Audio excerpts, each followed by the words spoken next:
নমস্কার বন্ধুরা, আশা রন্ধনশালায় আপনাদের স্বাগত। সামনে পৌষ সংক্রান্তি। পৌষ সংক্রান্তিতে যেমন আমরা পিঠে পুলি বানাই বাঙালিরা, তেমনি মহারাষ্ট্রে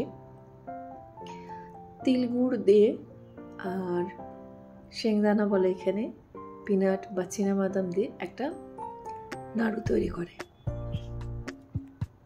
প্রথমে এক বাটি পরিমাণ তেল আমি ড্রাই রোস্ট করে নিলাম, আর ঠিক সেই এক বাটি পরিমাণে চীনাবাদাম একটু তাওয়াতে ড্রাই রোস্ট আগে করে নিয়েছিলাম। সেটাকে তার ছালটা শুকনো হয়ে যায়, তো সেটা ভালো করে ছাড়িয়ে নিয়ে পরিষ্কার করে এরকম একটু গ্রাইন্ড করে নিয়েছি। একটু দানা দানা ভাব থাকবে, মিহি পাউডার নয়। দুটো একসঙ্গে মিশিয়ে নিচ্ছি তেল আর চীনাবাদামটা।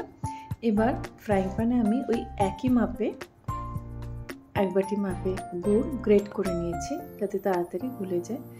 ঘিটা আগে দেওয়া উচিত ছিল, ভুলে গেছিলাম, তবে এখন দিলেও কোনো অসুবিধা নেই। 2 টিস্পুন মতো ঘি দিলাম। ঘি দিলে এই নাড়ুটা একটু খাস্তা মতো হয়। অনেক সময় নাড়ু অনেকে বানালে এত শক্ত হয়ে যায় যে মাথায় মারলে মাথা ফেটে যাবে। এটা অবশ্য আমাদের পাশের বাড়ি এক আজ্জির কাছ থেকে শেখা, যে একটু ঘি দিয়ে দেবে, তাহলে নাড়ুটা অত শক্ত হবে না, বা তিল লাড্ডুটা অত শক্ত হবে না। লো ফ্লেমে 5 থেকে 6 মিনিট এইভাবে অনবরত নাড়লে কিন্তু গুড়ের পাকটা রেডি হয়ে যাবে। গুড়ের পাকের উপর নির্ভর করবে তিলের নাড়ু বা লাড্ডুটা কতটা ভালো হবে। অনেক সময় লাড্ডু বানালে নরম হয়ে যায়, গোল হয় না বা টেরা বেঁকা হয়ে যায়, কিন্তু ঠিকঠাক মতো পাকটা হলে নাড়ুটা কিন্তু খুব সুন্দর গোল হয়, খেতেও ভালো হয়।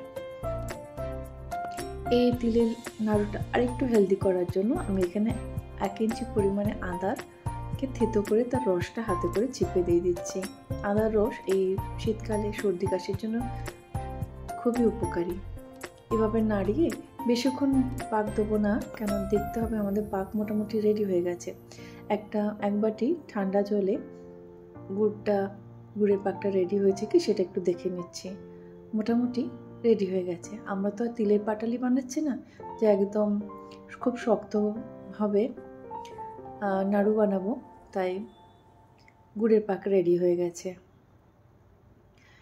গ্যাস আবার বন্ধ করে দিয়েছি, আর বন্ধ করার পরও আমি খানিকক্ষণ এরমভাবে নেড়ে নিচ্ছি। খুব ঠান্ডা করলে আবার হবে না, গরম থাকতেই তিলের আর চীনাবাদামের গুঁড়োটা এটা দিয়ে দিচ্ছি। দিয়ে খুব তাড়াতাড়ি মিশিয়ে নিতে হবে, কারণ ঠান্ডা হয়ে গেলে নাড়ু পাকানো যাবে না, শক্ত হয়ে যাবে। এভাবে সব কিছু ভালোভাবে আমি মিশিয়ে নিচ্ছি। এটা বানানো খুবই সোজা, যারা একদম নতুন তারা তো পারবেই, বাড়ির ছোটরাও পারে এটা করতে। এইভাবে এখানে বানানো হয় তিলের নাড়ু বা তিলকা লাড্ডু, তিল গুড়। এবার অন্য একটা পাত্রে আমি একটু ঘি মাখিয়ে তারপরে এই তিল আর গুড়ের এটা পাকটা ঢেলে দিলাম, না হলে থালায় চিপকে যাবে আর তোলা যাবে না বা এঁঠে যাবে। এবার একটা চামচের সাহায্যে একটু ঠান্ডা করে নিচ্ছি। খুব তো গরম, পাকানো যাবে না, কিন্তু একটু গরম থাকতেই কিন্তু আমাদের পাকাতে হবে। হাতে অল্প এইভাবে একটু করে জল নিয়ে এরকম গোল গোল করে বানিয়ে নিতে হবে। অনেক সময় মনে হয় যে একটু ঠান্ডা হোক তারপর বানাবো, কিন্তু তখন আর বানানো যায় না।